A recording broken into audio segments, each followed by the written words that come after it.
Like the Beamdog enhanced ports before it, Aspyr's Neverwinter Nights 2 Enhanced Edition feels aimed at one of two audiences.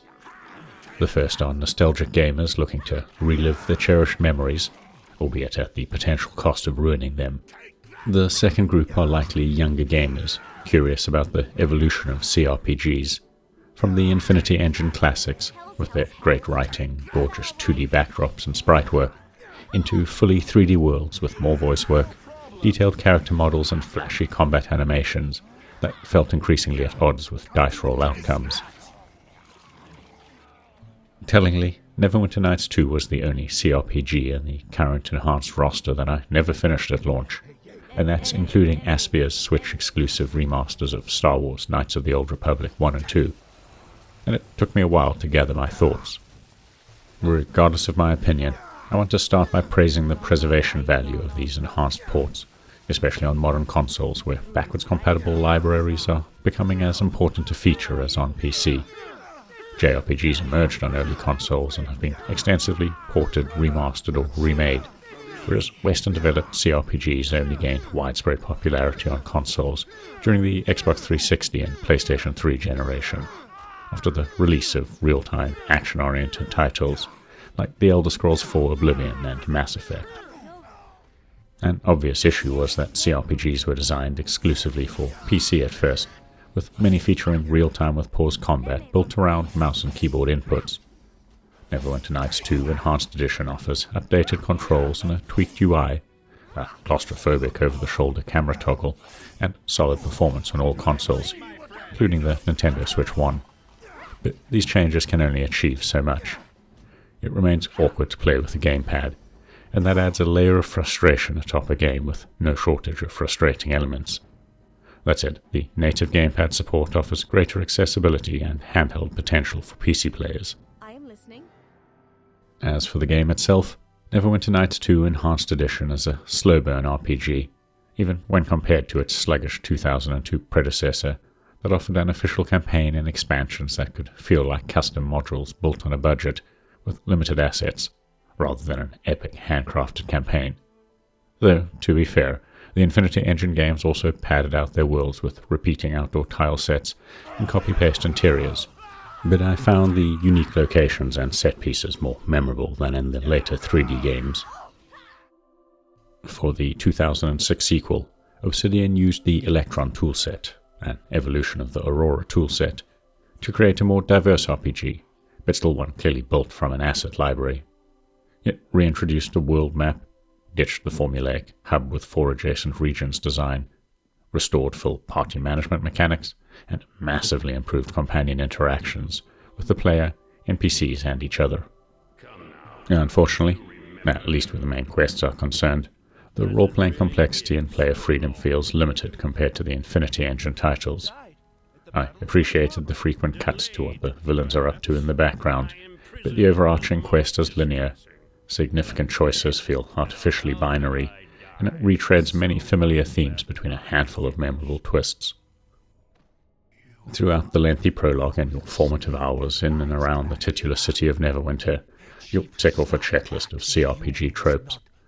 You're the adopted child of a former adventurer father. You won't talk about a past battle and the fate of your mother.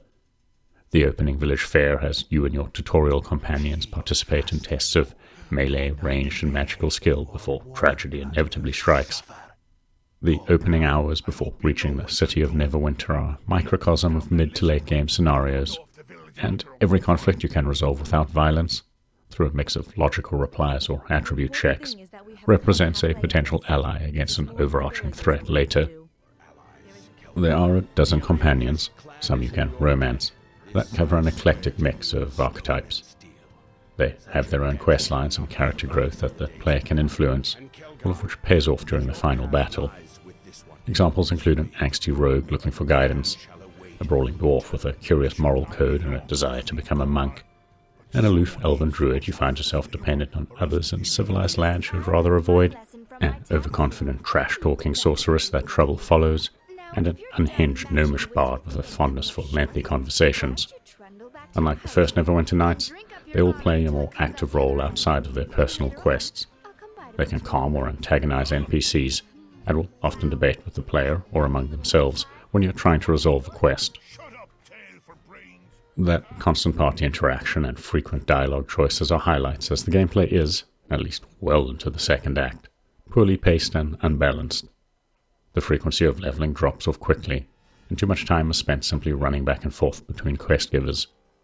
You need to stop to loot, purchase, compare and equip gear to stay ahead of the escalating and uneven difficulty curve, and it's essential for players using a gamepad to frequently update the hotbar, set up AI behaviors and memorize the best buff and debuff spells for autocasting.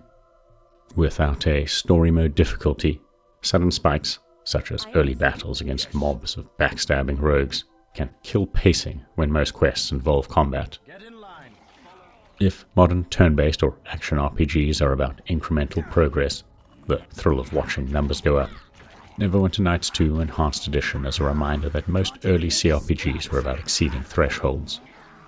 Your attributes and gear modify dice rolls that influence total damage output and defense, sure, but only if you exceed thresholds. If you're not fielding a mixed party, constantly using skills and magic, and resting between every battle to recharge them, you'll spend an inordinate amount of time watching your party do little, as they fail to exceed an enemy's armor class, spell or damage resistance, and saving throws. There's no denying the D&D 3.5 rule set provided a lot of flexibility for character builds and party synergies, but those here for the story, characters, and interactions will find it ends up dominating the experience. Going back to this type of RPG in 2025 is jarring, even as someone who played them throughout the late 90s and early 2000s. Despite the semi-linear progression, with new areas and quests opening up as the plot demands, the difficulty curve feels erratic. You can go from steamrolling a mage before they get a spell off, to watching your entire party wiped by a single bandit in plate armor, which forces you to be incredibly cautious and save scum by default. It is far from ideal, but if you are just after a taste of the Neverwinter Nights 2 experience, jumping into the standalone Storm of Zehir or Mysteries of Westgate expansions might be the better choice. Despite ending on a negative note, which feels weird having readily sunk another 30 hours into it before writing this up, I am glad it exists, if only to preserve another RPG from a time when player choice, frequent attribute checks and variable quest outcomes were the focus, not production values and hours of self-indulgent cutscenes that run on so long they trigger my console's power-saving, screen-dimming feature. Neverwinter Nights 2 Enhanced Edition reminded me that the original marked the end of an era for CRPGs, soon to be replaced by more hands-on, gamepad-friendly action RPGs that would go on to permeate every other genre. If you've got this far, please consider giving the video a like and maybe subscribing to our channel, as it helps us grow.